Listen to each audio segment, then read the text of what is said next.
You are listening to Let's Go, the weekly anime podcast about weekly anime from Dynamite in the Brain. It's Secret of the Sailor Madness, so come along and hang with the Let's Go gang. It's Dwayne. How's it going? Will Niall ever return from holiday? Stay tuned to find out. I hope he's having a good time. He seems to be having a good time, so yeah. Yes, and it's me, Brian. And on this episode, we are covering anime that aired the week of November the 2nd to November the 8th. 2024, started with Puniru is a Kawaii Slime, episode 5, Go, Go, Fabulous Cheer Routine. This is the thing I've taken the most notes on. Mainly the things which made me roar with laughter to the point of almost coughing my guts up. Okay. So the first half is they're preparing for Field Day, which Puniru keeps on calling it Field Day. And she's carrying around Rooney. Meanwhile, the maid has decided to fulfill Alice's wishes of Rooney becoming alive by making a massive Rooney mascot costume that she wears and pretends to be Rooney in. Yeah. So like the thing of Puniru kind of like, obviously this robot is a real person who is my friend. It's just like, it feels kind of like a kid-like thing, but it is also dumb and stupid and funny. But yes, the maid, like, is like, I must become the fucking like making the mascot suit, and they animated like the way it's done is just like they haven't just put her like put her face sticking out of the mouse's mouth or whatever the fuck. It is a mascot suit, and it is kind of like made overnight. Well made overnight, but like it folds badly. Like, yes, it's very well done. Yeah. And in the second half, when she upgrades the costume by putting clothes on it, makes it then scrunches up. It cinches in wrong, disturbing places. See, it's like, this is a bikini on a woman.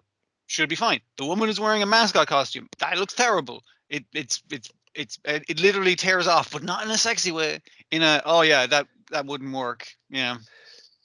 And the running line through the two stories is that it's basically Puniru and Yusuke are fighting over who gets to look after Rune. Yusuke is essentially, he knows it's a toy because in the previous episode we get a big recap. He was the one who pointed out it's just a novelty. It's not real. It hasn't really come alive. And Alice. So, like, your man determines I forgot his name, Kawaii or whatever. Yes, Kataru Kawaii. Kataru, like, he points out, is like, he's probably the best one to take care of this toy because he likes toys, so he takes care of his toys. So we're good. So they're fighting over Rune in the classroom, and then one of the two other lads goes to step in and then decides, I'm going to keep it for myself. And then this was not the line, but the reaction after the line is when he declares, whether you're an android or a boy, if you're cute, you're a girl to me. Whether explaining that it's not real, it's just a toy. Despite being a parody of a Doraemon bully character, he has decided that I'm going to make this anime about me. I'm going to love this android, and she's going to become real. Like, that's what the world is going to be now. That's the anime now, guys. I've decided upon this. I'm a minor character, but that's what's going to happen. Yeah, because he like runs through the typical manga storyline of taking in a robot and making it come alive in a Pinocchio style, but generally with sex. Yeah, a sex Pinocchio, if you will. Yes. God. So he makes this declaration, then Rooney just breaks into her dance again and wallops him in the head with her butt, of which he reads as rejection. He could have read it as sexy if he was trying, but yeah, okay. He could have, but Puniru then distracts Yusuke by saying there's a rare coin for his Pokemon game that he plays over there, and then runs off with Rooney. And then we get the sequence where Puniru is annoyed at Rooney because Rooney just keeps on making predictions, and then later Kataru explains, yes, that's the feature of the toy. You pick her up and shake her, and then she does the prediction. She does a good luck or bad luck, and you're carrying her and shaking her, so that's you need to put her down, so they kind of lean her against the shed. Yes, which is where they discover Mammy has fainted in the shed, and as Kataru gets ready to rescue her from this fate. I love how what made the second thing, the next thing which made me cackle was how the music as he approaches slowly turns into the Jaws theme, and she wakes up and sees Puniru. Yeah, it is not a thing of like, oh, the girl I have a crush on has fainted. Time to rescue her as the hero. It's like, no, the girl you have a crush on, you're about to rescue, but she is a monster because she has been deprived of vital nutrients. That is, like Children. children, the nutrients that she gains by there being children nearby and her getting to interact with them. But Puniru will do in a pinch. Yes. And then Puniru tries to cheer her up by turning into a cheerleader, um, which involves this time tiny art pom poms is the third ingredient, which turns her into a cheerleader. Hmm. And then they cheer her on, but she keeps on cheering Puniru on as she's cheering her on. And then Puniru's final thing is that she's going to do like a stacking cheer, and they're like, "How are you going to do that? There's only you here." So she hardens herself with adding one of the ingredients, I guess. Extra borax, I don't fucking know. Whichever Yes, one hardens the slime, yeah. yes, grabs a metal grid and then slices herself thinly. So she now looks like Haribo teddy bears. Yeah. It has that kind of fade going on through like those kind of gummy sweets would have, and and as he's like, there we go, now we can do a human pyramid, and he's like, that is fucking horrifying. But then it spends a lot of the episodes like, right, time to set up I was gonna say the school fair, the sports day, and a lot of these fucking homunculi are just walking around helping fucking set shit up. It's horrifying. It's good. Yeah, she stays in this form far longer than you're expecting it to happen in the. Yeah.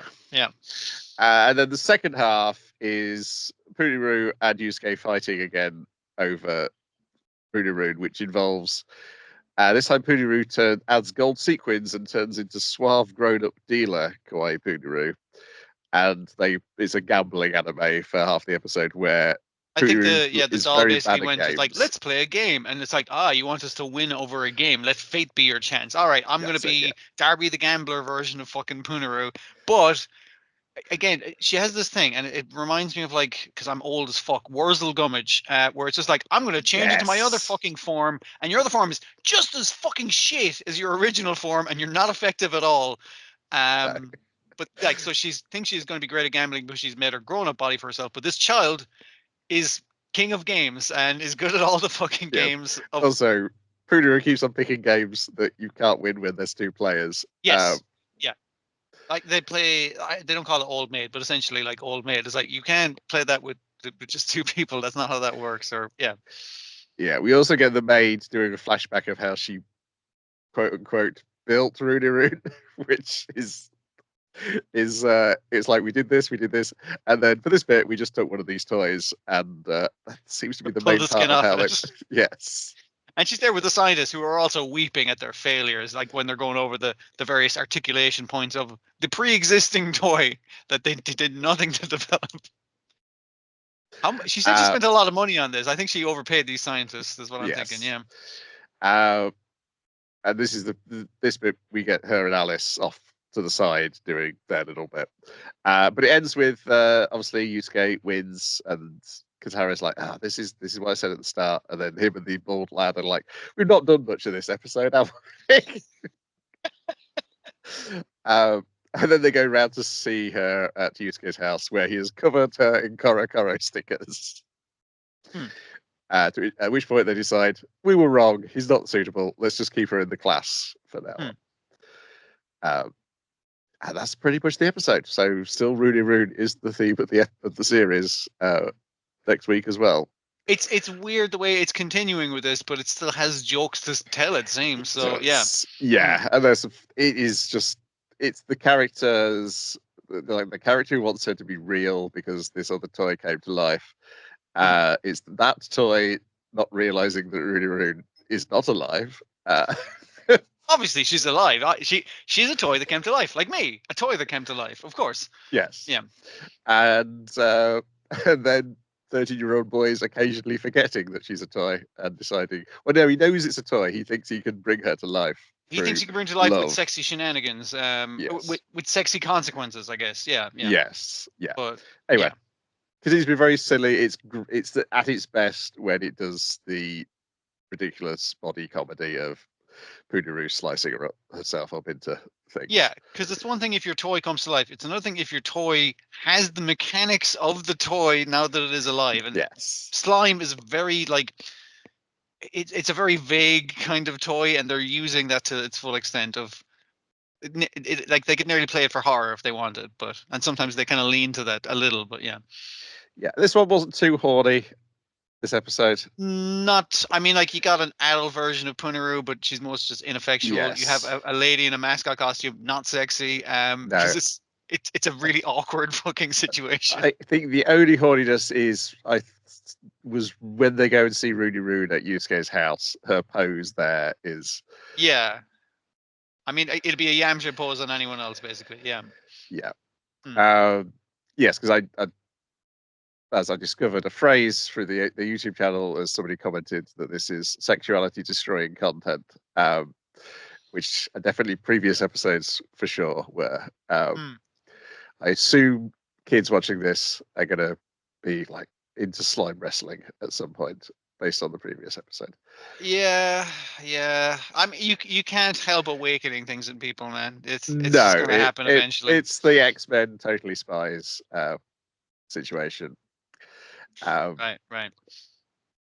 But yes, it was a useful phrase to learn. I never knew it, and I was like, yeah, that's definitely things I watched growing up, where the idea that you've put something in your brain now that you're never going to be able to achieve because it is just not possible because it's a cartoon. Then, talking of such things, Ranma 1/2, episode 5, Who Says You're Cute? In which we get to the other part of Ryoga's character, beyond getting lost all the time, is that he also fell in a pool and he now turns into a pig. That's part of why he wants revenge on Ranma. I followed you to China. It's like, did you follow me to those pools? Yes, I did. And some random girl hit me into a pool, and now I turn into a pig. Random girl and a panda. And a panda and some Chinese guy tried to cook me, but obviously, putting me in boiling water like turned me back into a guy. And that was a horrific experience. And as the panda walks in, he's kind of like, wait a minute. Well, it's because Ranma says, why are you blaming me? It was that girl and the panda. He says, well, currently a girl. So not really doing himself any favors. Yeah. Yeah, this is the end of the episode where then chases. He's not called P-chan in this episode. I think that comes next week, isn't it? Okay. That's what a lot of it leads to, but obviously we're kind of going off the end of the last episode where her hair has been cut and she is upset. So it's more the dramaticness, I guess, of that. Yes. Whole backstory of why she had her hair long, that kind of thing. Yeah. To attract Tofu, isn't it? Yeah, because Tofu liked her sister, and her sister had long hair, and as a small child, it's just like, if I had long hair like my sister, maybe that's what he's into, kind of thing. Yes, and it's kind of the cutting of the hair is her realizing that, okay, that was a childish crush that's not going to go anywhere. So still kind of weird that he was into her sister, who was a child at the time. I don't know, man. Yep. Just don't think too hard about that. So then once they discover, Ryoga realizes, hang on a second, that panda at that girl, this house, it's you. He gets. Now, of course, Ranma has a way of dealing with Ryoga, is splashing with cold water, and he's now a tiny piglet. Chases him around, and then Akane rescues the pig. The pig is hiding in her room, and she's just like, "Oh, I gotta mind this pig." And Ranma went out in the rain looking for him, finds a fucking dog. I was like, "Come on, buddy, we gotta work this out." He's talking, and the dog, the kind of boss-eyed look that they give the dog with these giant googly eyes. It's just like, this is a dog. This is clearly the way they represent not human intelligence is just like this super cartoony dog, and I was like, that's very good. I did enjoy that dog greatly, and it's just a neighborhood dog. It has a collar on and everything.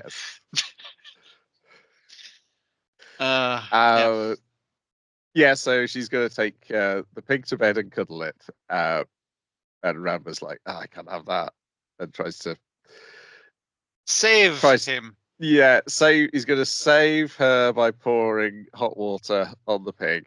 and instead Well, I gets presume he's caught going to by sneak a the pig camera. out, turn him back into a boy, and get out of there before, sexy shenanigans happen. Oh no, I've fallen on top of her in bed. Yes. Wow, sexy shenanigans happen to me. Gets kicked out of the window for the, I want to say second time or maybe third time this episode. Yeah. Beat him with a kendo stick thoroughly before that happens as well. That's it. Next week we will be getting a truly horrible girl show up, voiced by the same woman who's voicing another truly horrible girl in a show we'll talk about soon. Excellent. I was like, oh, it's good you're doing two sort of people who think they're better than they actually are in the same month. Also, we'll start getting into the anything goes martial arts will be more of a thing, I think, from next episode when we start getting these sort of I do a thing, but it's also a martial art somehow. Yeah. I one of the things I did like in this one as well with Ranma, like accidentally, it's like, oh no, he was in bed with her, and then she was like, like slaps him out. And it's like that's very old fashioned kind of thing. But I did love the family at breakfast. There's like, yeah, you can sneak into your daughter's bedroom and fucking everything, just like keep it down a bit. And the dad's like, yeah, that's healthy for a young man. Everyone is just fine with it because they're all fucking weirdos. And I was just like, okay, that makes it funnier actually that everyone's just weirdly fine with this bizarre situation that everyone has found themselves in. Yeah, I quite enjoyed this, but I did go back to dig through Eurosai manga to find Sakura when she started as the school nurse due to events in the Dan manga this week.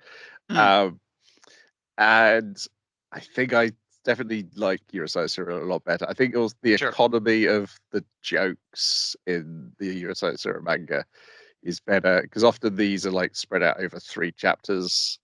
These stories in Ranma one half, where it's often just a chapter in Eurosai.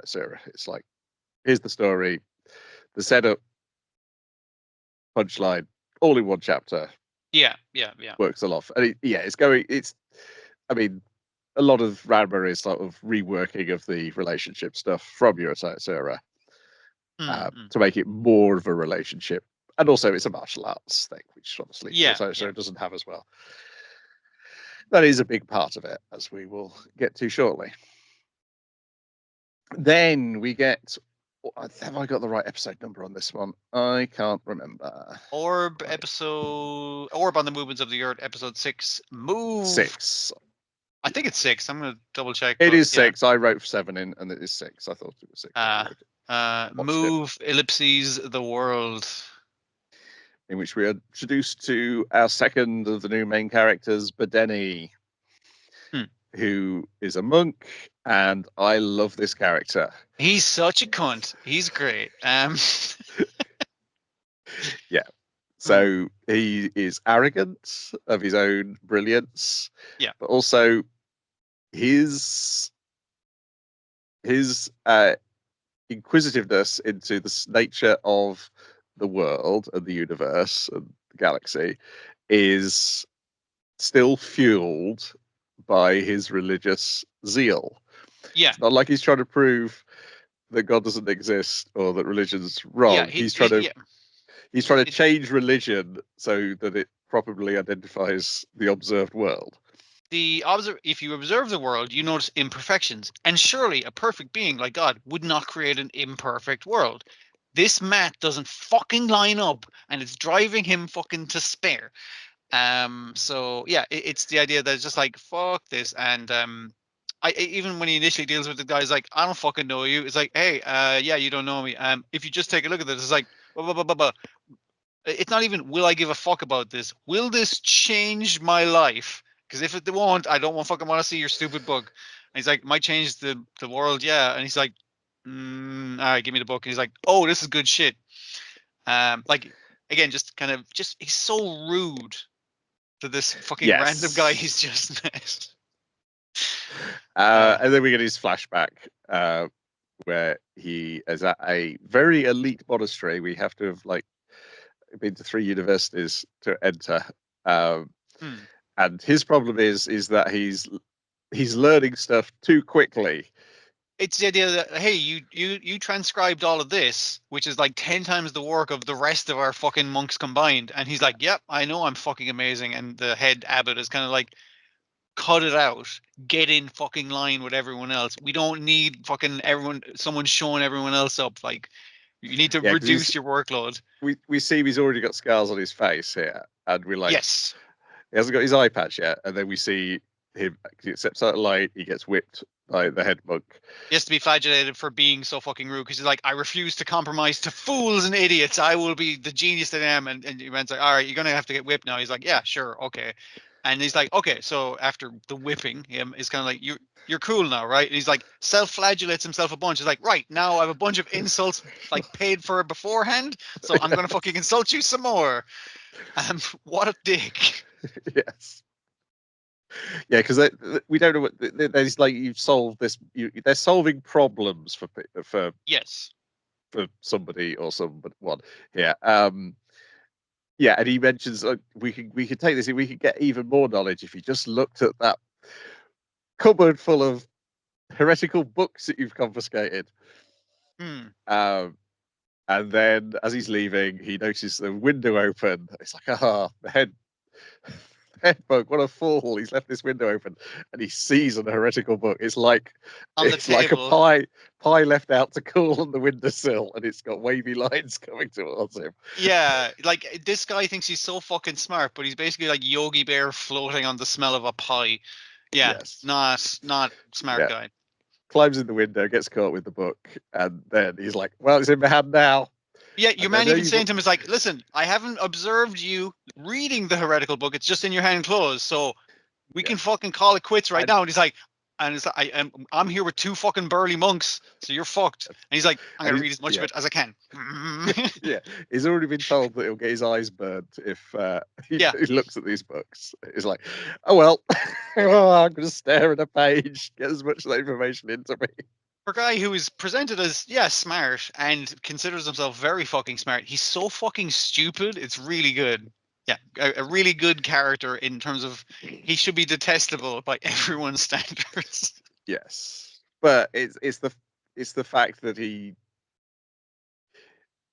it's the fact that he's still religious. I think helps Yeah, his character. It's that he wants to update the information that the church has on the world, and because even at the end, once they've been up to the hill and looked at the book, he's pondering like, how do I present these ideas in such a way that they'll be accepted by the church? yeah. And he thinks he's got a way, but yes, the other part is he sends Okuchi out to take measurements of the sky, which forces him to, I can't do it. I could just throw these things away. I could run off. I could walk out find and just another get a place. job or something, doing random shit. He's like, I'll fucking do it. Looks up, eyeballs, looking back at him, kind of thing. He wants it to complete. Your man didn't finish his observations on on Mars, and he's just like, these are quite good, but he did like, and again, he's got one eye, and his other fucking eye, as you see, like it's kind of white, and he's having to use a magnifying glass to see even the thing. So he needs someone else to do the observations. And this guy has good night vision, as we have established. So yes, yeah, because he needs the measurements about the retrograde, because that's the second part. Once they find the books, is like, okay, this explains why we think that Mars goes into retrograde, suddenly starts going backwards every so often, and then we get like a physical. I love when he goes, he demands an explanation, but then he goes into the explanation, and it's so complicated at the start. yes, It's like referring to stuff that this peasant is never going to have seen in his life. This guy is, I mean, I think he can read words in that he recognizes that's a name. Yes. But he's functionally illiterate. So Yeah. what do you think he knows of? It's like, this is referring to Ptolemy's fucking great work or something like that. Yes. Like, yeah. Yeah, but then at the end, or to put it simply, the Earth is moving. What? It's like, he's like, no, it isn't. Like, I'm here. I'm checking it out. And his demonstration, I thought, was really actually quite clever of him walking around a pole. I was like, all right, you walk in a circle around me in the pole, and your man catches up to do it. And it's like, so as you got closer to me, I seem to be slowing down. As you passed me, I seem to be standing still. And as you got past me again, you saw I was still moving. So it appeared that I stopped and then kept moving from your point of view.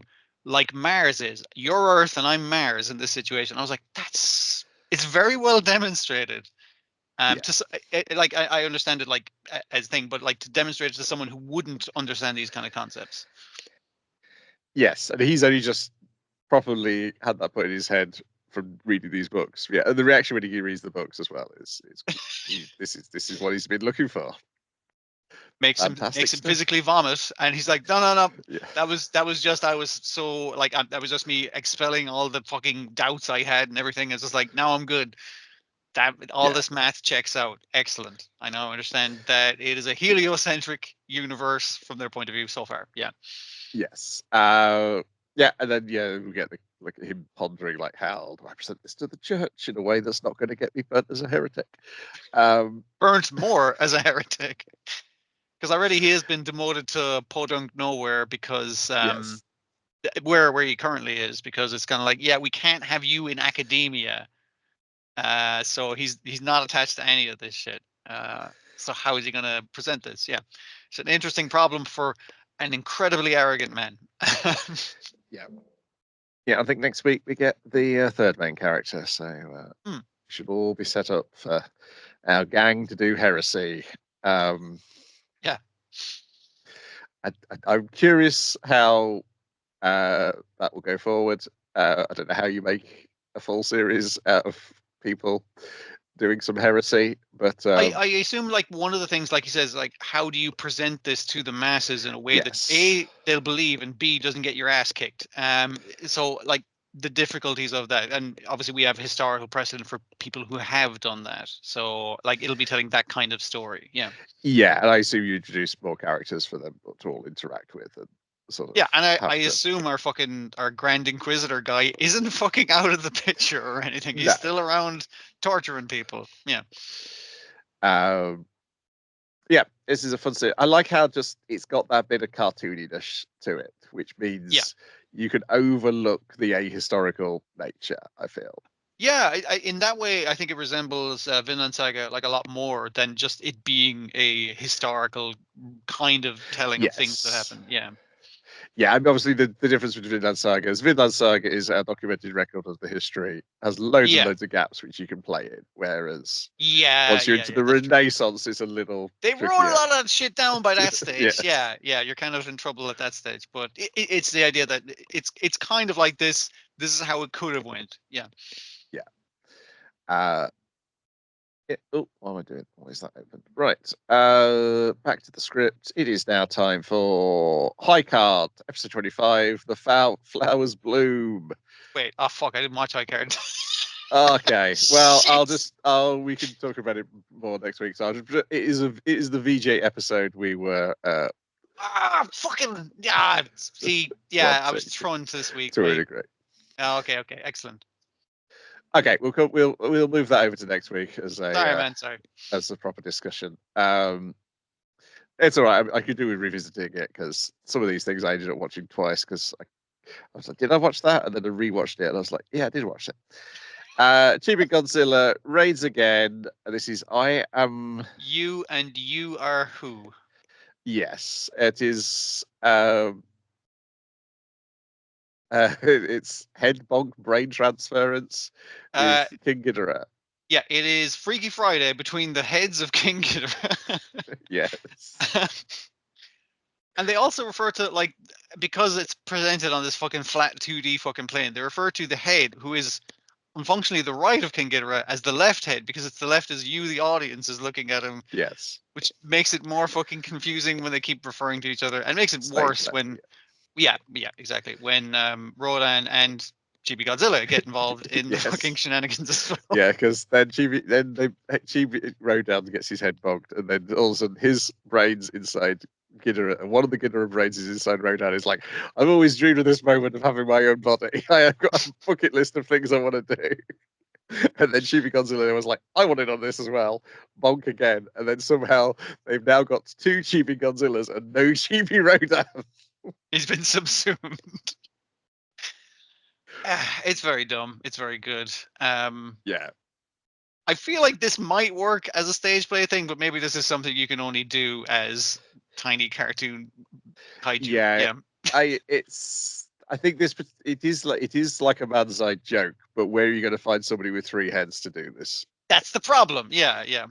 So it is. I think it is uniquely suitable for a cartoon here. Um, then we've got Sengoku Yoku, episode 28. Banshou-oh descends. The thing that happens at the end of the episode because there's so many other things to get to that point. But it's good because you get the title card right at the end of the episode. I mean, they saved it exactly fucking right. Yeah, yeah. It is. It does make it super extra dynamic and dramatic because essentially most of the episode is our heroes just clearing up every other little bit of a problem on the battlefield. I guess the 2 big lads are still pounding each other by the end of the episode. We just cut back to them like doing fucking cool ass tiger and dragon martial arts. Like it's just like, yep, that's still cool. The monkeys have been rescued, most importantly. Yeah. And because they've been rescued, that means our dragon boy is free to start kicking ass. Yeah.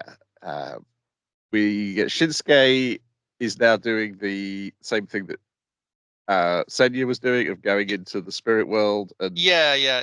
I did like that bit where she's like, "Oh, I was hoping to defeat her before you came, so that you wouldn't have to see it." He's like, "No, I'll just do it this way," while crying. He's like, "Should we like bring the fight over to him so he can do the spirit thing?" And he's like, "Who the fuck do you think taught him to do that?" And it's like, wang. I was like, "Oh shit, that was a nice thing." It's just like, no, Shinsuke is still good at stuff. Yes, but he also has perhaps made some sort of promise to Hanatora that. That's the worry. Yes, while I'm freeing Shakugan for his enslavement, I don't think we're going to be able to pick our relationship up because this god is kind of into me. I mean, she might just want his soul when he dies, like that. I mean, yes, like you could live a happy life and then die, I guess. Like the Shogun, yes. Yeah. When you die, I'll turn you into a weapon. But could do that again. Going into Shakugan and getting her like backstory, being prejudiced against for having weird hair, and it's kind of that contrasted with I've forgotten, it's Yaku or something is her name, and then something Gan is the spirit. Kagan is the Kagan is the yeah right, Kagan. But like when he saved her as a mysterious wandering samurai kind of thing, in her backstory, cutting to Kagan Kagan actually has absorbed a bunch of Shaku into it, where it's kind of like it's like, you were prejudiced against me for my hair, as the priest is trying to fucking seal him up, and it's just like, no, you're getting it backwards. Again, me and you, we're one thing now. We're 2 souls in one body, and it's like that. She's actually the one to calm him down from his spirit world torture kind of thing. Yeah, and that unites them back together, and she's okay, folks. Everything's gonna be okay. But she is asleep and snoring, really not. Yes. It's not like that way. That's not presented romantically, like the drool coming out of her mouth. That kind of thing. It's just like, she's not very ladylike the way she's sleeping. No. Which is a really fun way to go. Like, everything's going to be okay now. Look how funny she looks. Yeah. Yeah, exactly. It's like she's free from control. They and then they're bringing all the monsters back, and then he's going to free them again. Tsukiko, the gourd has taken its final form in that it doesn't just pull spiritual power and then leave the land wasted. It can then funnel spirit power through the gourd and create life. I think it like funnels through like her cape that has loads of talismans on it. So it's like a Hoover for spiritual power that puts grass on the ground. I don't know fucking what way to put it. But her deciding to go like, hey, you're not fucking turning into a god and sacrificing yourself by like, like, but also it's just like, who's that girl hanging off your arm? I think you'll find that I'm his friend. Yes. How nice. Snow woman going sort of slowly moving backwards away from this scary human. And then Hanatora shows up and goes, Senya, smell this flower. And knocks him out because he needs to. It's nice that simple things can knock him out. Yeah. And so while he's knocked out, she's going to, our human girl is going to team up with Mudo, he's like, hey, how's it going? It's been a while. He's nearly, for Mudo, he's kind of shy in that he's deciding to team up with someone, which is very unlike him. But yeah, even he's impressed with it. It's like, that is a pretty cool trick, actually. Even though, and he does the first thing is like, how are you gonna, like, do you have any spirit world knock him out thing? He's like, no, I'll just give him a light tap, and he starts doing a little bit of boxing, and I was like, oh, just a little tease for me. I like that. And then at the end, the giant cloud, I guess the giant cloud monster forms a human Banshou-oh. body and comes to Earth. This isn't before the monks have again made a human pyramid of monks to form the god of the wind to blow away the clouds, and then reforms as a, like, all the clouds concentrated in like one being, which looks scarier because of it. Yeah, it kind of looks like Captain Universe out of the Marvel comics. Yeah. And descends, which is where it ends. Yeah, great visuals. It's all the characters are here now, and they all kind of get a fun thing to do, even your little green snot boy. Well, he said the monkeys. Yes. And now he gets the Speedwagon for the rest of the series, I would guess. He was an ineffectual villain when he was introduced, so he was destined to Speedwagon. Yeah. A lot of fun, but not as fun as Dan to Dan, episode 6, A Dangerous Woman Arrives. This is the show. This is what the series is like from now on. Yeah. Gotta get that ball. Oh no, it's a person and a monster that is a problem. Yes, a person and a monster is a problem. We've got Turbo Granny as your third main character now. And she's got a lot of sass about her. She's acting like she's not the third main character and going like, I'm just fucking here to fuck shit up. I'm just here to tempt you to give me back my powers. I'm just here to dick around. It's like, no, you're in the cast now. You've fallen for the trap. And just causing mischief, like stealing things from school children. And she follows Okuran to school by hiding in his bag. Like a pet, yeah. And we get a lot more stuff on Ira, who is horrible. She thinks she's such a good person that she acts like a massive fucking dick the whole goddamn time. I smile at people because it makes their little lives slightly better. That's why I'm a good person, she's thinking to herself. And it's just like, you fucking asshole.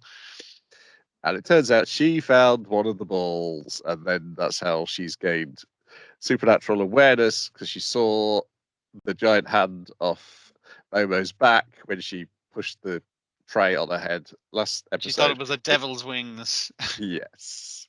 And so she's planning on exercising Momo. It's the thing from her point of view. She's the main character. She's the queen of the fucking universe, like main character of the world, basically. And it's everyone else is like just around her, and she's kind to them because she's a good person because she's the main character. But like the thing of the finding the ball is like, initially, I assume one ball hits her head, bounces off into the bushes, and then she sees a second ball, and she views this train like going by in an explosion, that kind of thing. She's like, whoa. This is obviously the destiny. Like, this is the universe telling me that this is a magic ball that I will use to be like a Sailor Moon type situation. She's even like bullied some of her friends, inverted commas, to getting her sacred artifacts in which to fight evil with. Because she's fairly convinced Momo is the devil. What with having the devil's wings and everything. Yes. So, yeah. And she goes to lure Momo into a trap with her henchwomen. But there is another dangerous woman around, and that is Acrobatic Silky, as identified by Turbo Granny later.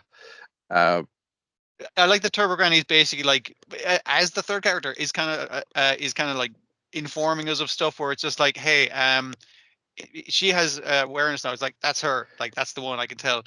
She's aware of spirits, so she can see them. That's bad because now they can see her. So. Yeah, it'll be attracted to her, and by stealing a child's phone and looking up Acrobatic Silky on fucking Monsterpedia or something, it's just like, it's like, did you not know about that? You're like a ghost yourself. It's like, I don't fucking know the small fry. I just have to look them up on the phone. Yes. This is a rookie. So there's clearly some connection because we get little flashbacks from Silky's point of view of, and Silky says like, I've been waiting for 10 years for you to see me. Like, it's not like, oh, call me mother, random child. It's like, no, you know me specifically. is the thing Silky keeps going. Yeah.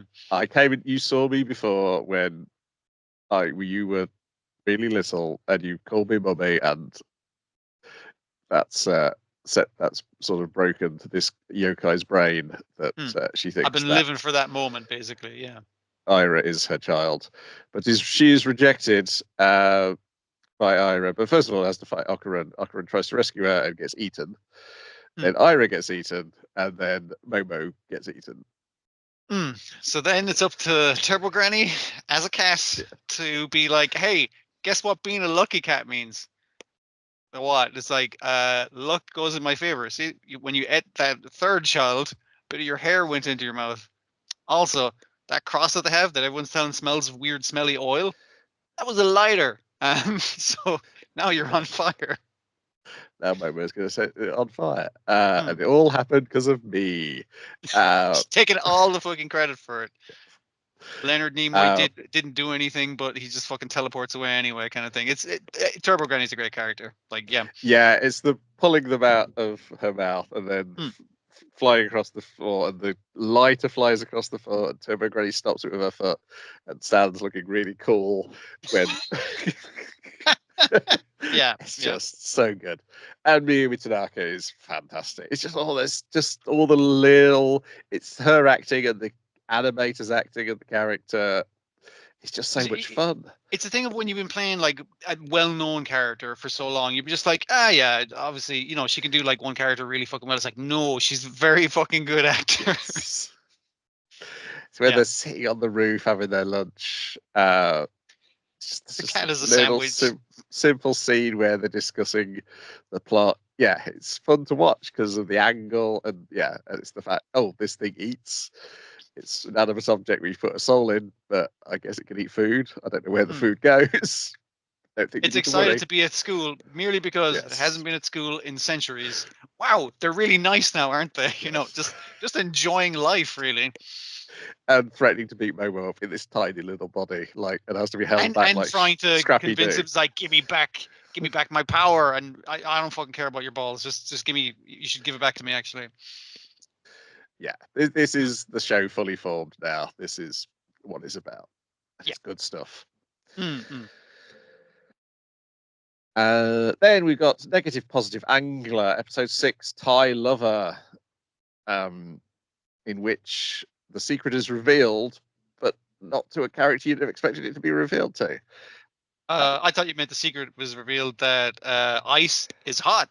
It's just like, wait, you're very attractive. It's like, yes, I'm a professional model. It's like, you're a professional model. It's like, obviously when I do up my own face, I look more cartoony than when I'm done at a shoot or whatever. But I'm a whole person. I got my own shit going on. Yeah, that's the one of the fun things. It's like, this is one of the most cartoony characters in the show, and we are saying canonically she is the most attractive character in the show. Yeah. Which so there's like confusion over TAI and THAI. We end up on what are they fishing for at sea? Sea bream, I think it's the That's redfish. Yeah. Yeah. I think so. And then Ice and Sasaki get seasick. They have so much interaction in this episode. You'd think it was like, this is the romantic pairing kind of thing, or people could read it that fucking way, because like she's talking to him, she's getting closer to him, she's being nice and like trying to get him through things. She's like, hey, good purchase on the expensive fucking rod kind of thing. They both get seasick in the same fucking way on the rocking waves. Yeah. That all culminates with him telling the easiness between them is like that gives him the moment to tell somebody else about. It's just in the regular, like, they've gotten to know each other well, they've been like comfortable with each other for like the whole episode kind of thing, and her going like, I just live my life one day at a time, and he's like, if you had 2 years to live, what would you do? She's like, what? It's like, was that a hypothetical? He's like, yeah. I mean, like, that part isn't said, but it's kind of like the way the conversation was flowing, it seemed like a hypothetical. Yeah. And she points out, I'd enjoy myself, you love. Yes. But I would tell my brother, and like if it were in your case, for example, I'd tell names through all the fucking characters he's grown close to. It's kind of like, the people you care about. I'd tell my parents, obviously, like Yeah. the people important to you should fucking know that detail about this is going to happen. Yeah. Yes. Because you got to think about their feelings as well. Because And then, she's like, I'd live my life happily, but like they're going to live on after me. So like, I'm not going to be a dick to them by just like peacing out without fucking saying anything. That would be, yeah. and then they're all having dinner like a family, and it all starts getting to him, and he starts to tear up. His and little then, fucking flashback of just like, man, this is really nice, and remembering just years of just eating lunch alone and that kind of shit. It's like, holy shit, yeah, I've been pulling back from society for a long fucking time. But yeah, and then immediately getting teased by Hannah with that amazing face they give her.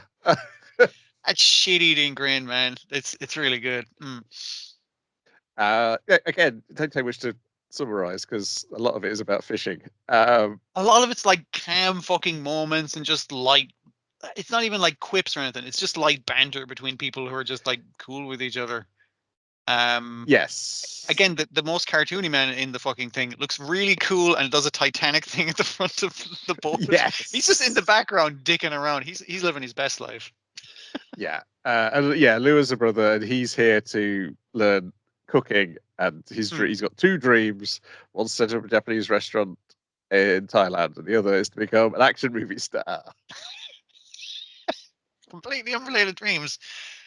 So yeah, when they ask him what his dreams are, obviously not keeping them in his life even before the terminal illness kind of thing. It's just like, yeah, that's your problem, man. You're not living for anything.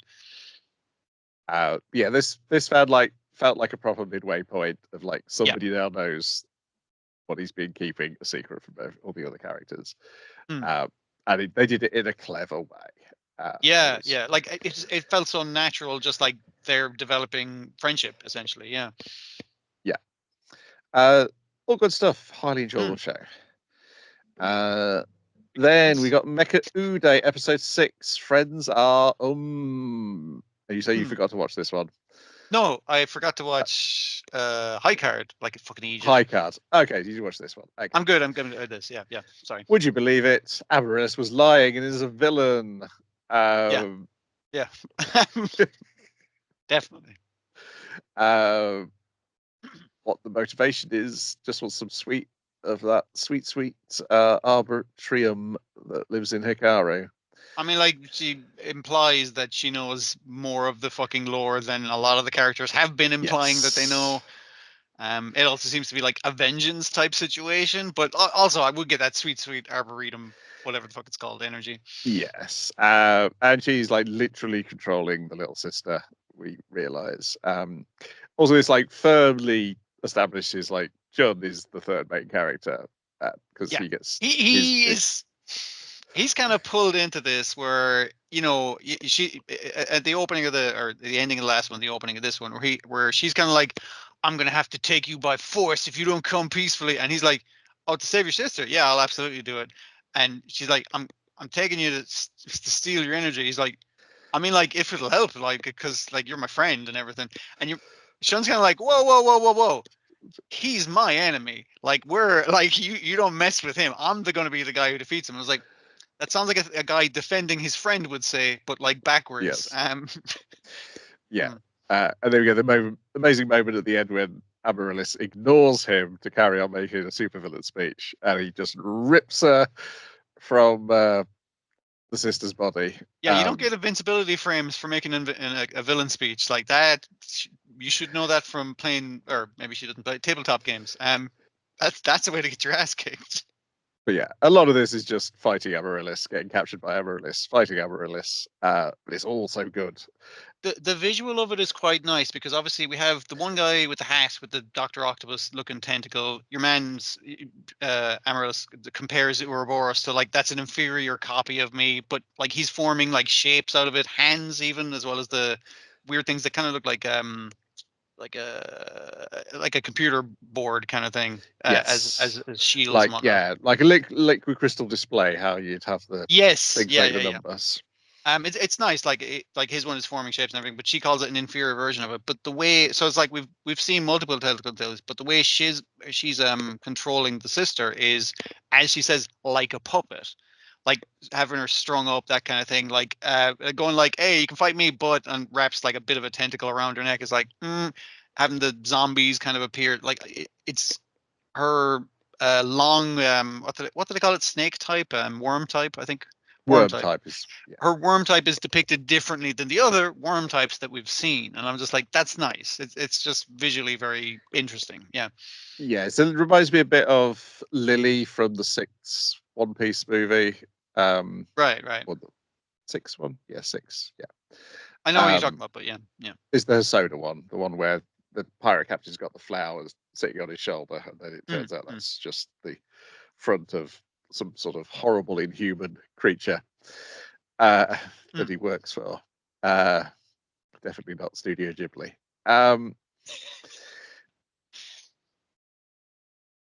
Yeah, and then they put out a trailer called Climax, and I was like, oh, surely the end of this sets everything I saw up in that. No, that Climax trailer just appears to be clips from the next 6 episodes.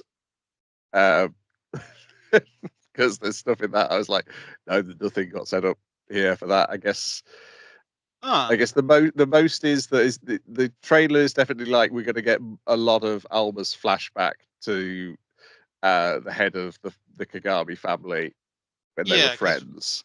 We get like Amaryllis like not dying in the initial fucking fight, but like surviving on one of the zombie-fied guys that she had, like kind of going, it's like, this is your fault, you killed him, that kind of thing. It's just like, you met us into this thing, like they're dependent on humans because of whatever Alma did. Yeah. Yeah, and then after the credits, Alma meets a human who apparently she was not Alma, sorry, Amaryllis meets a human who apparently she was co-conspiring with, who then kills her. But their face is in shadow, so we cannot tell who it is. And then meanwhile, the Kagami group have decided we've got to get hold of the trigger arm because we need to use it to generate something else to open the gate to the arms' world, basically. Yes, so we could raid the world and steal all these other arms. Because they're just sleeping there, presumably, as those little cubes. So yeah. Yes. So that's what they're planning. He doesn't want to get the White Ravens' help, but the White Ravens are gonna have to help. Because most of their agents are incredibly ineffectual. Yes. As we've seen. I assume the White Raven guy is also up to no good. Because has his own shit going on. Having his own worm type arm. Because one of the things is we see the head of what's the head guy? The guy who has fist on his shoulder, the head of arms. Todo, is it? Like, he's aware of what the scientist has been doing to help out our ginger girl. He's kind of like, yeah, I know what you've been up to, but no, don't worry, I'm gonna let this fucking happen. I was like, I still think you're probably evil, bud. Still think you're up to nonsense. Everyone's conspiring different things, basically. Yeah. That's from the trailer. I was like, I'm pretty sure that's that guy with his mask off. Now, of course, I'm not entirely sure that just because he takes his mask off makes him evil. I think the moment there's a few moments where they're talking about friendship. Is like, I'm your friend. She's like, we're not friends. I was just assigned as your bodyguard, and she's like trying to convince her sisters like, you can have my energy, like, and Amber is kind of going, that's not the plan, kid. But him kind of coming to save her anyway because they're friends, and it's like this friendship through line, which is very like, you've seen this kind of thing before, but one of the things I kind of liked with it where we have our green-haired boy who's kind of like, I'm just here because I'm your enemy and I'm here to defeat you, but then he keeps saying things that reminds him of, it's just like, oh, this is like with me and my brother who doesn't give a shit about me. Yeah, this is like, it is going to slowly dawn on him. It's like, hey, having people who care about you rather than trying to win people's affection is better. You should probably focus on the people who already care about you. Yeah. Okay. Looking at the characters, so the guy in the mask is Algis. Algis. Okay. Todo's the guy with the Dr. Octopus arm. Tsukihito, he's the guy whose silhouette would most resemble the person killing Amaryllis at the end. Okay. I think that's. But then again, it could also just be Elgis. I still haven't watched that trailer. I think I should avoid it, considering it seems to be filled with spoilers. It is filled with things to come. Yeah.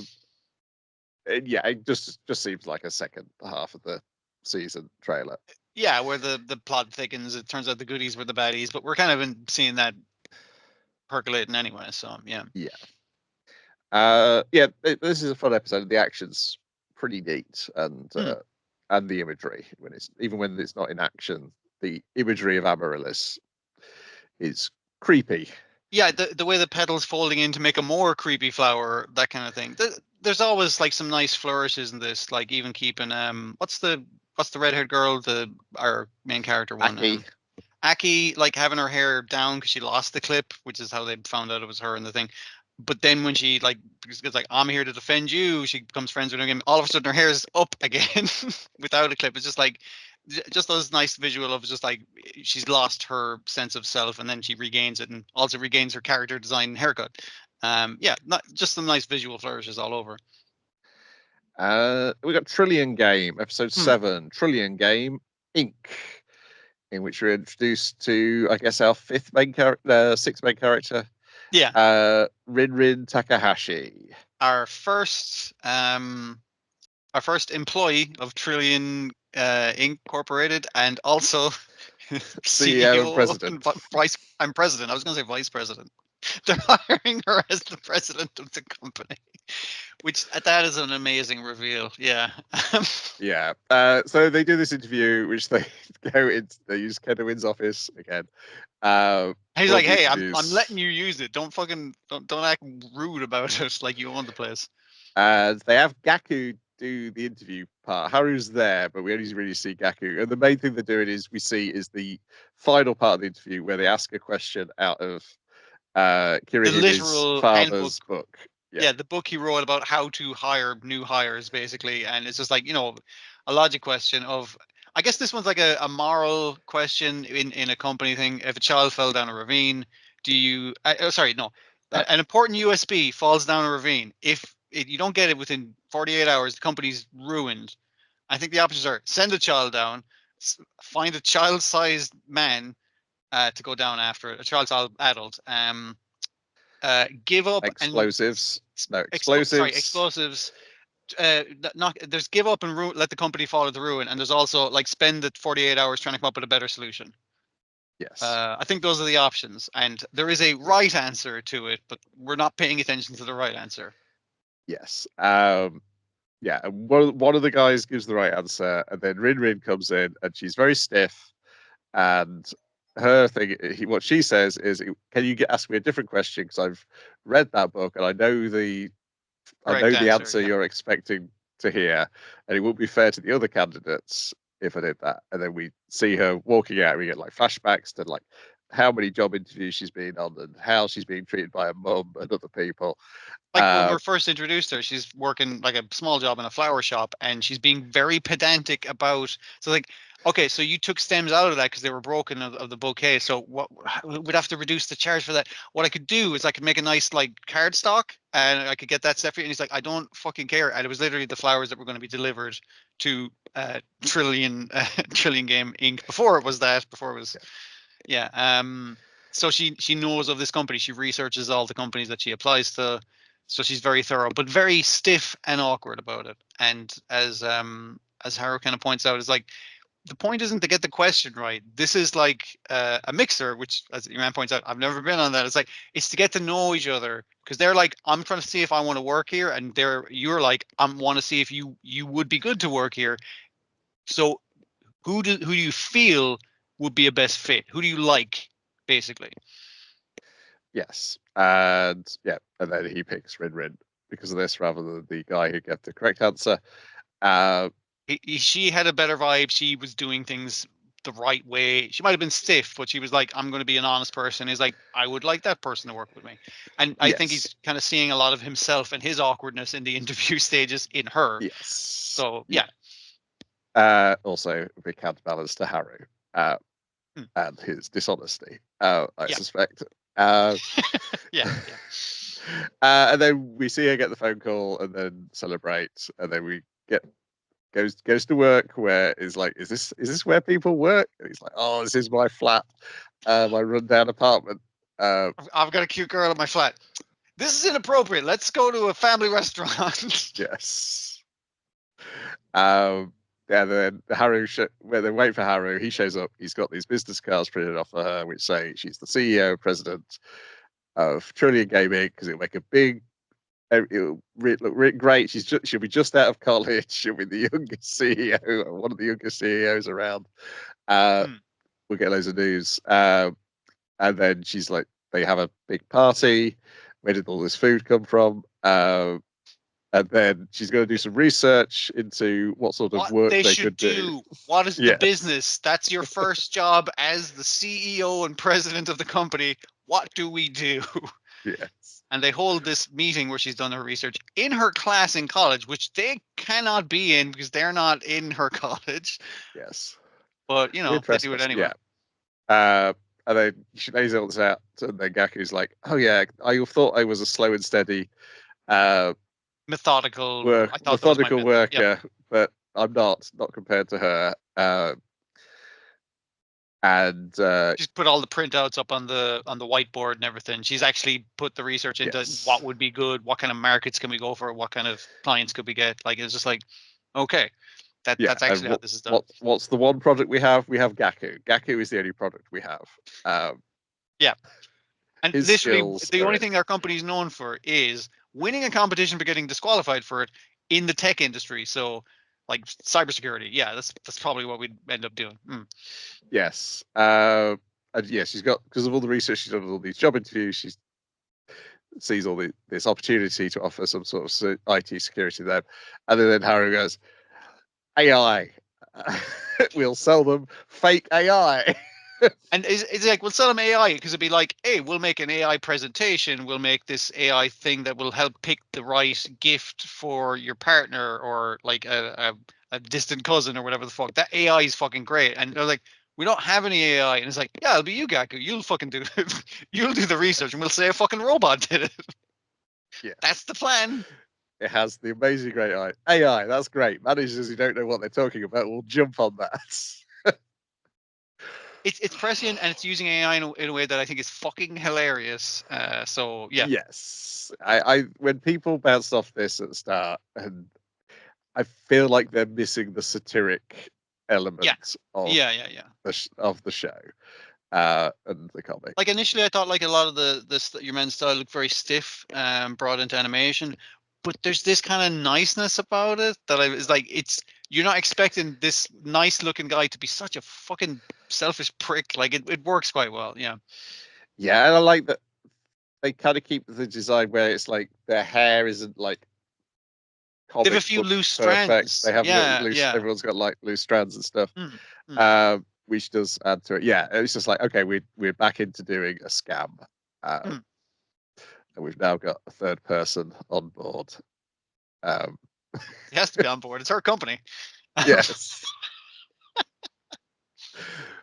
And yes, it's topical, but yeah, the line about the manager. So it's like, just that's what I cry out for, is people offer some sort of training scheme to stop managers being sold snake oil by tech companies. Yeah.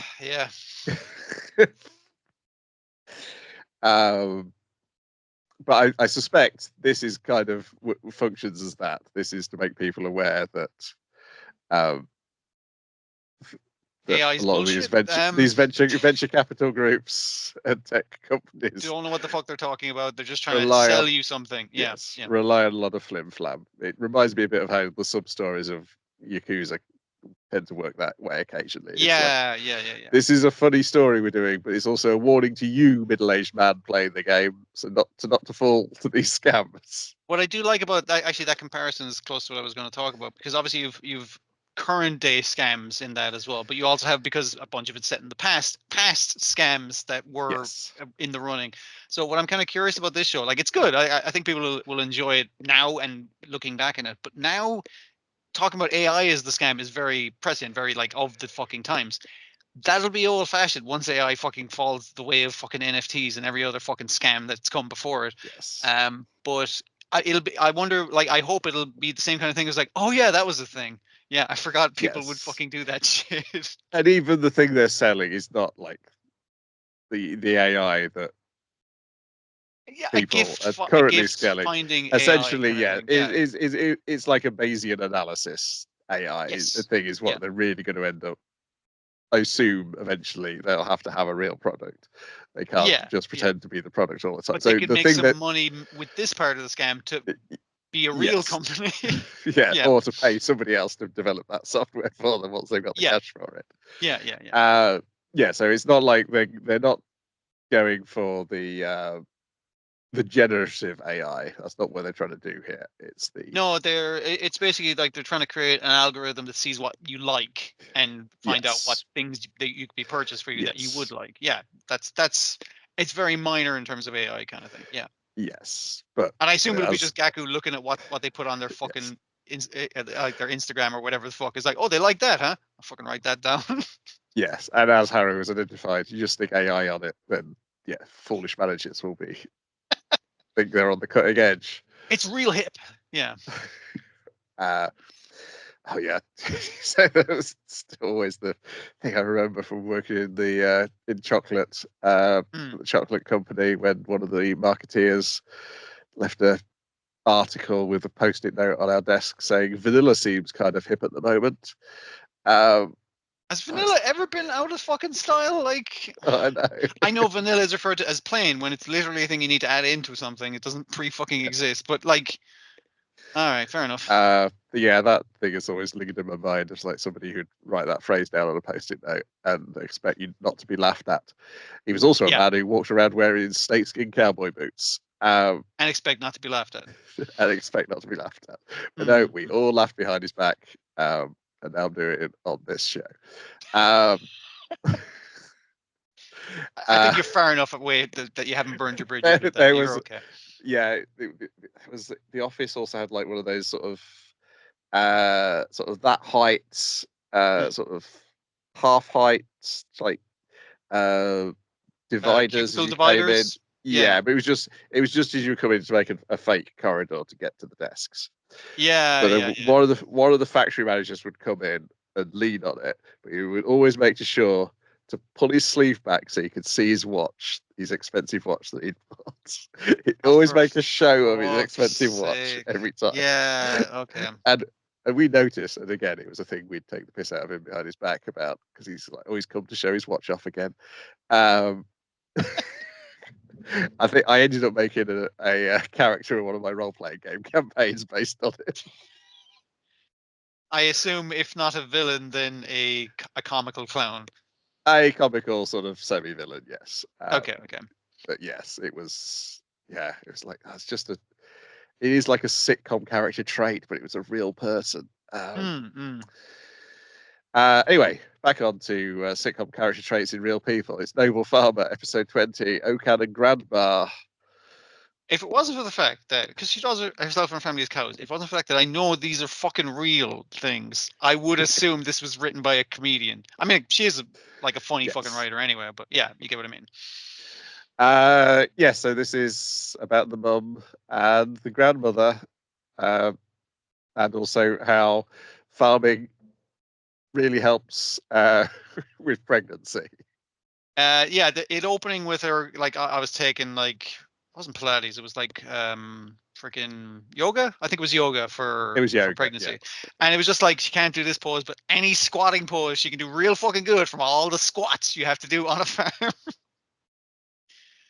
And like going like, yeah, you do a lot of squat on the farm. You got to pick up potatoes. You got to pick up shit off the ground. You have to up and down, picking up like stuff. But that's why Ma'am had like broke her water on a fucking tractor for me. Yes. And I'm just like, oh, there it goes. Like on the tractor, just just Um, really tough ladies all over. And then her mom talking similarly of her own mother, who was also tough as nails, basically. Yeah. yes, and held out dying until the moment which would be most convenient for the farm. Like it'd be one thing if it was just like, wow, she died at this time, which is like when we'd already done the seeding for this fucking thing, and it was at, so it was at a low period where we didn't need the extra hand. But then like the 49-day respectful kind of wait for Yes. I've forgotten the time in Japan. Yeah. Like that was exactly timed like the new fucking start of a different season kind of thing.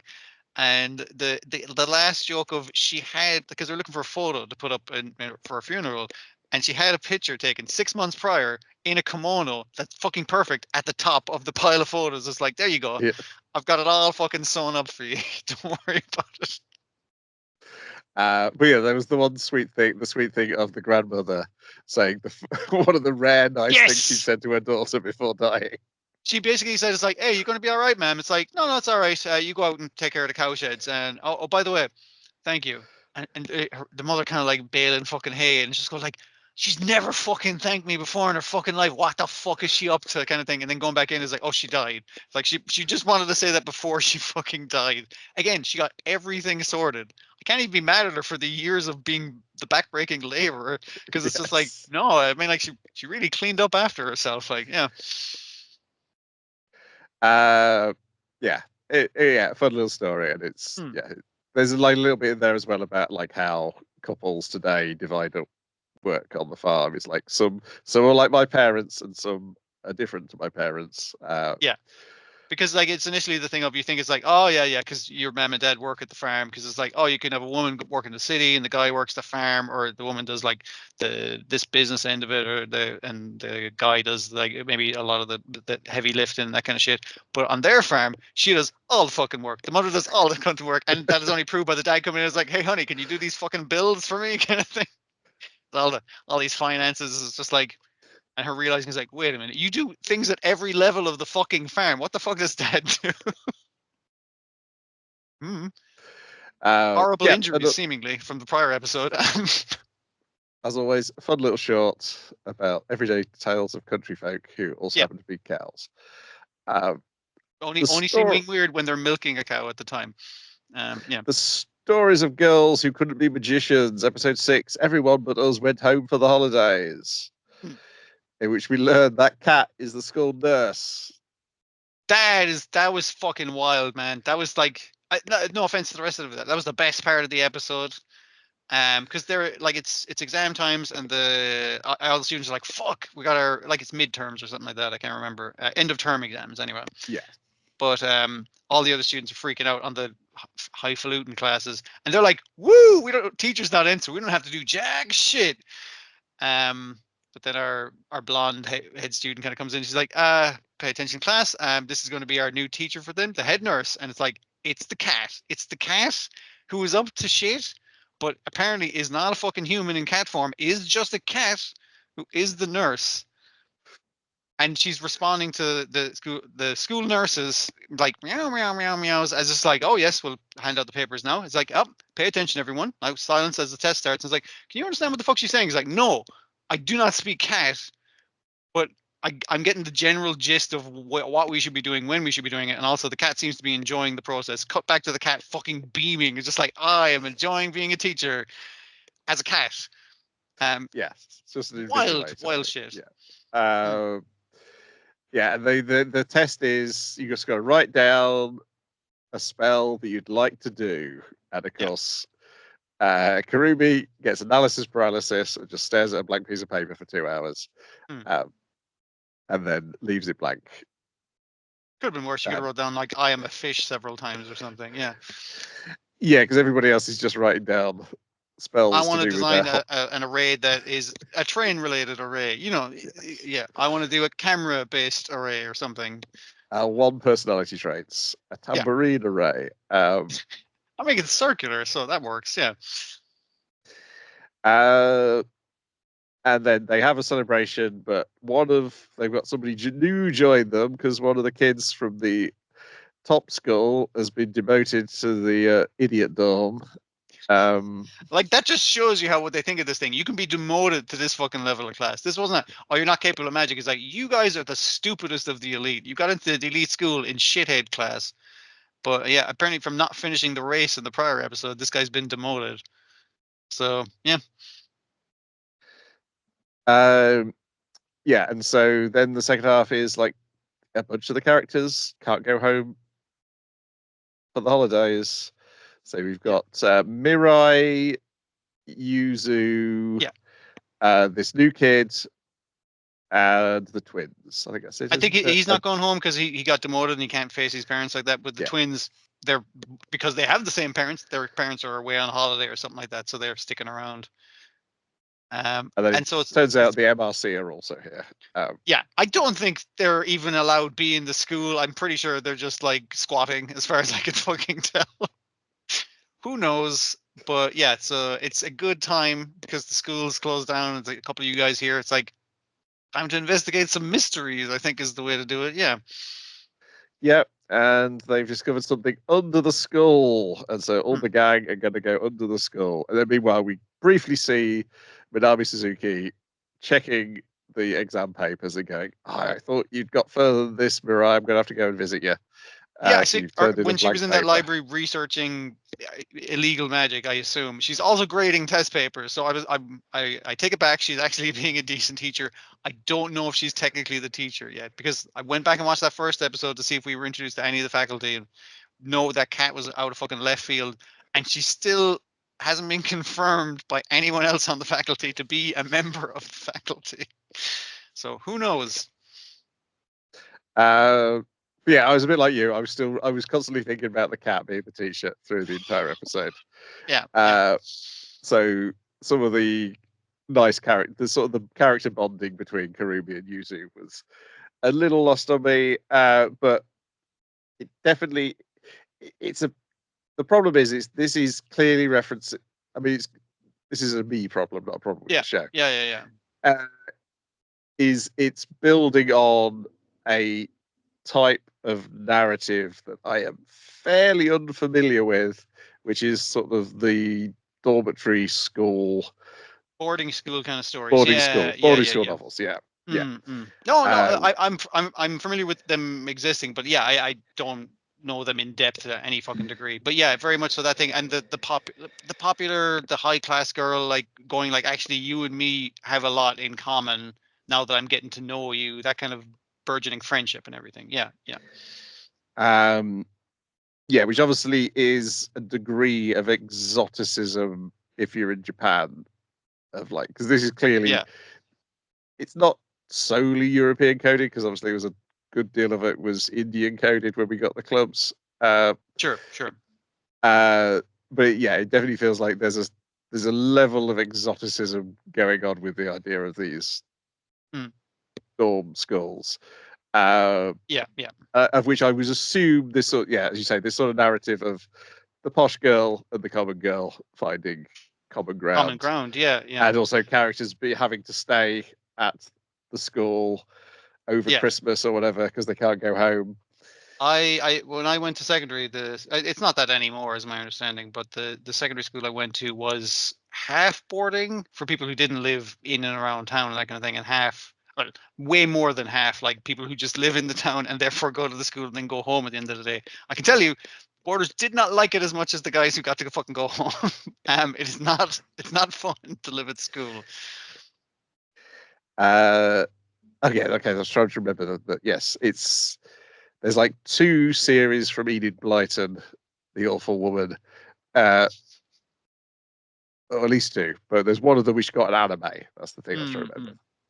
The twins at St. Clair's. Twin sisters Patricia and Isabel O'Sullivan are sent to St. Clair's by their parents due to the fear that the twins might become negatively influenced. This literally has, like, they're boy twins, but it does have twins in it, so that's probably a direct fucking line there. Yeah. Yeah, but I enjoyed it. It's just it was the thing of like, feel like there's like the background radiation of a pop culture thing that I'm vaguely aware, I know exists, but I don't know the details of. And I was like, how much is this taking from that? And because it's obviously Phil's nostalgic show for the magic stuff as well. I guess Worst Witch was dorms as well, wasn't it? Yeah. There's like a long history of this kind of thing. Even magical, obviously, ones, but yeah. But yeah, a little bit distracted by the weird fucking cat thing. But yeah, it is nice. The characters are developing kind of well enough where they're getting to know each other a Yeah. bit. I liked how I think we forgot to mention that in the last episode. We saw a lot of your blonde girl being very shy around one of the twins, which she clearly fancies, but not the twin that's in her class. But in this one, like you can see her like opening up a little because they're having to have conversations where you can't just meekly like walk off, that kind of thing. So yeah, characters growing together and that kind of thing. It works quite well. Yeah, I think because these are characters who could not become magicians. It compare it to Little Witch Academia, where that is more heavily Yeah, on the magic. This feels more heavily on sort of the tropes of boarding school boarding stories. school and being on the being on the lower. There's definitely like a class structure Yes, built into this fucking thing. Obviously, yes, yeah, yeah. yeah. I thought we had an episode about cross country run for a start. Yeah. Then we got Dragon Ball Daima episode 5, Pansy. Hmm. We meet Pansy's dad, who's one of the kings. It's literally like Pansy ingratiating herself to the party by knowing what the fuck is going on. Like I know the way to the castle, kind of thing. Yes, because we don't learn that she's a princess till we get to the castle, and then they Just say we get to the gates and the guards are like, they're not going to let you in anyway. I'm working for the king," says freaking Glorio, and the guards are like, "Holy shit, princess!" And they're like, "Yeah, fuckers, this is why." You being rude is why everyone thinks we're fucking like a what is it, like a yakuza type fucking gang, which is what had been told. It was like, hey, what's the king like? I don't know, they're like gangsters or something. Um, and she's like, wow, what a terrible reputation we have. Could use that against them, but doesn't. And her king is a big man who plays golf with skulls. As far as I can tell, that's what he's doing in the back room anyway. I love Goma's plan is that they're just going to raise Dende as a baby, and we'll have our own Namekian who can See, make when us more Dragon it's Balls. established as a joke kind of thing of it's just like, wait, how old are you, Pansy? He's like, I'm 84. It's like, what the fuck? You're that fucking old. It's like, yeah, demons live to 1,000, so them taking 9 years off that old man, not that big. Like, it sucks. It's a shitty thing to do, but like, not that big a deal, honestly. Yes, because this is after the bit where they're going to marry her off to Goku, and then Goku's like, "I'm already married and I've got children." And they're like, fucking what? Like they reverse the joke really nicely. So then their plan is it's like raised like they're reading like one of the ogre stories to then to inspire generosity in him, perhaps making some Dragon Balls. And it's just like, no, do the voices of the characters. He's like fucking he's third wheeling the nanny trying to fucking raise Dende because they have years. They like if this takes like a lifetime to do, it's like that's demon fucking time. That's grand. He's playing the long game. I'm gonna make some Dragon Balls I can fucking get. That's my plan. And if it takes me this child growing up to a teenager, I'll fucking wait that long. That's cool. But I need to make him like me by telling him stories and feeding him. It's like it's one of the least evil plans you've ever fucking seen by demons, by literal fucking demons. Yeah. Great shit. Yeah. And then we had this bit where they test out Goku's fighting skills, and again, it is like people Because it's like, you Shin. beat Majin Buu? It's like, I don't know. See if you can kick every one of my guards in this fucking melee. And he's like, no weapons though, guards. And Goku's like, no, that's cool. I'll throw away my weapon. I'll fight them with weapons barehanded. Yeah, it's just like the smug look on Shin's face as Goku's kicking everybody's ass. It's like, yeah, I know this. You guys don't know this. This is a secret I know. So he's my friend. And yeah, and again, it's another great fight. And then it has like a lot of comedic elements, a lot of great fucking motion, and even the one guard left standing who's just like, I surrender kind of thing. It's like smart guard. And then we get the pin number comes up because this new ship will have a different pin number, and they bring up, oh, our friends are going to be here, and they haven't got a pin number, and so they're going to send this guy who's like a human anglerfish. Who's the nearest demon who I can fucking send? It's like, yeah, this kid over here doing ballet. It's like, hey, come over here. Are you up to much? I was like, I'm just doing my ballet. It's like, cool. Get a ship and take these fucking guys. Like, I don't know, man. I'm getting my hair done, and he has like a single fucking like you say, a tiny anglerfish fucking thing hanging off his head, and it's just like, no, you're picking up these humans from human world. He's like, where are they? It's like they're on a place called Earth in Universe 7. And he's just scrolling through his fucking like thing. He's like, is it this one? You said it was on a tower. It's like, oh fuck yeah, that's it. Like, really good Google Maps in Demon Realm. Yeah, his introduction is very fun because he's just dancing in the background. Because you see him in the end of the thing, and I was like, what's this guy's deal? Fucking goober. And I was like, brilliant, excellent. He'll be a great because you addition know to the this cast. guy is going. This guy is going to annoy Vegeta so much. Yes, yeah, perfect character for it then. Yeah, a lot of fun stuff. I like the dad. He's like a big fat Ox King type dad.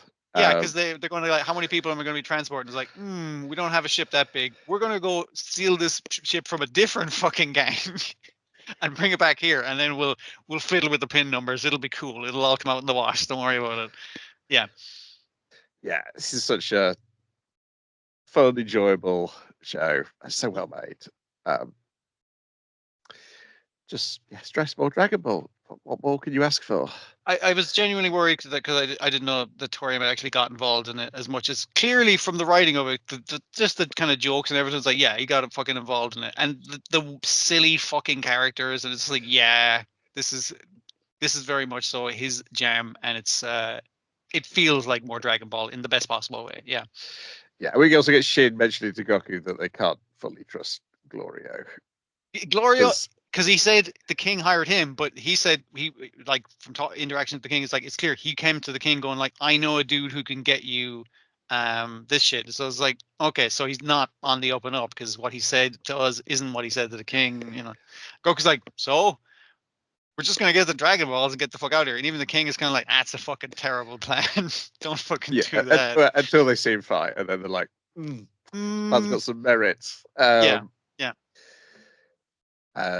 So yeah, we like there's the three monsters. They're gonna have to fight one for each Dragon Ball to get them, which no one's ever been able to defeat in the demon world, because that senile Namekian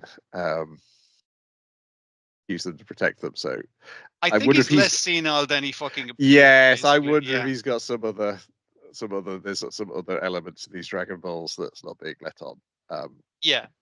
Because from the later Super comic, we know variations on the Dragon Ball. Like there was that Namekian on what was Granola's planet called? I can't think of it. Yeah, I can't remember. Either. Planet Muesli. I don't fucking know. It was a whole serial fucking theme thing. But like there was a Namekian who'd made a 2-star Dragon Ball, like 2 Dragon Balls, but there was a huge drawback to any wishes you made with it, basically. Yeah. I was just like, so he already did that. Now he's retroactively went, there's different amounts of Dragon Balls that have different rules. Again, retroactively changing all your stuff in a way that just ties up loose ends and makes it more fun for you. So yeah, good stuff. That's it. We'll deal with that high card next week then.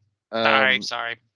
That's all right. Don't worry. I almost forgot about it. Then I forgot to add it to the list until late because. Yeah, it's all. I think there's still enough for them to do a third season rather. Okay. Cool.